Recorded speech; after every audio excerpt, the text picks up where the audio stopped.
So I want to show you in this video what I went through, what I was thinking, and what I changed to make the transformation from this setup that you see here from just a couple of months ago to what I'm working with today. So as they say in the film industry, let's break the fourth wall, let's go handheld, and I'll show you what it's like this side of the camera.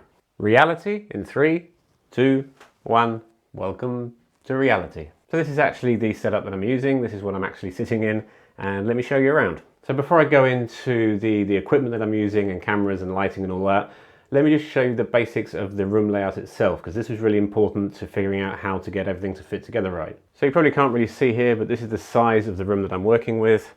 So I've got a window here at the back, and then everything that you see behind the desk there is all the space that I've got for sitting. So one of the first things you're going to want to do when you're looking at how to plan out a room for a studio is look at where the furniture is in relation to things like where the window is. So I've got this window here behind me, and I initially had my desk pushed right back against the back wall. So that made sense for a working environment, but not so much for a YouTube studio or for filming, because I constantly had this light behind me which was bleeding into the shot and underexposing me and overexposing the background. So the first thing I did is I moved the desk away from the back wall here into the middle of the room so I could sit behind it with the window in front of me. Next up, let's have a quick look at lighting. So the main light that I use is this light from Newer, the 660.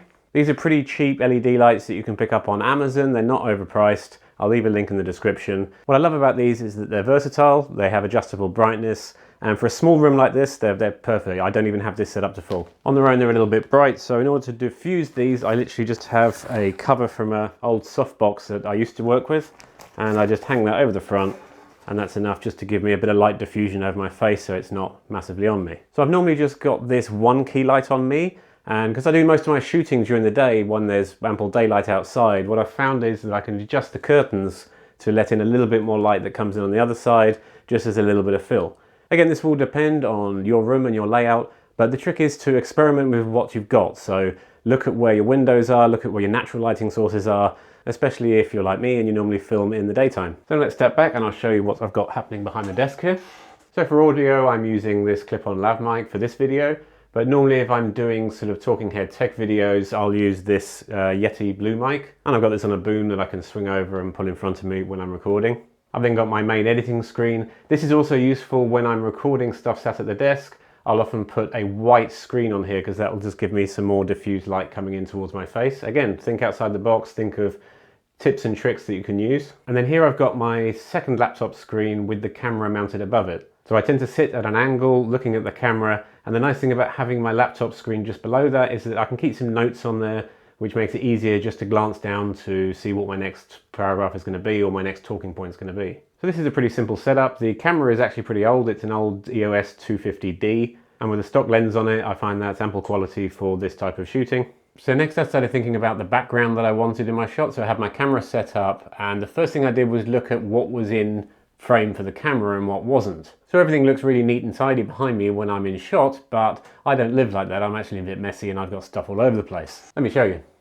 So I know that this, what you can see here, is in camera shot, but then if I pan down here, you'll see I've got my sort of messy area. So this is where I can keep all of my charging stuff, my bits and pieces, anything basically that I don't want in frame on camera. I know that I've got from this point here right the way around to where I've got the light, that I can pretty much leave stuff out and they won't end up in frame. So once I'd figured out the space I needed to work with for my background, it was just a matter of filling that out with some interesting stuff. And I've got white walls here and it's a rented house, so I can't really paint them black, although I'm working on that one. So I wanted something just to add a little bit of interest, a little bit of colour into the background. So I ended up going to IKEA and got these white cabinets. They also act as storage, but they enable me to place things on top. And IKEA sells some pretty cool stuff. I got this interesting speech bubble neon light from them. And also I got the black shelving unit just to give some contrast from the wall. Then all I've done is I've added some LED strip lighting just roughly dangled around there, and that gives a nice little bit of uplight onto the wall. And then for the orange light that you see behind me, I'm using this. So this casts a really nice warm orange glow onto the wall right in the corner. And this is just another Newer 660 light, same as the one I'm using as my key light. And all I've done here is I've just gone to a craft store and bought some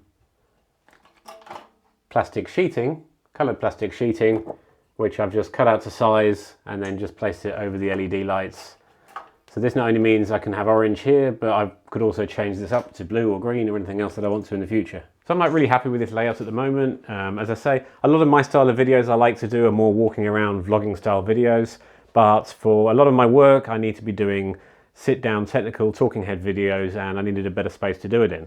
So using a really small studio space, a little bit of thinking about where to position things, how to best use the space that I've got available, and with some equipment, with some lighting, although as you've seen that's pretty minimal, I think I've been able to create a pretty nice studio environment here. I'll leave a link in the description for the newer 660 lights. They've really been a game changer. They're lightweight, they're portable, they really don't cost a lot, and if you're just looking to level up slightly your lighting without going on a full-blown studio, then highly recommended. So I hope you've enjoyed this quick behind-the-scenes look at my YouTube studio. Leave any comments below or any suggestions that you think might work better with the space that I got here. I'd love to hear them. If you want to see more videos on content creation, on YouTube, on videos, then subscribe to the channel and follow along. Until the next time.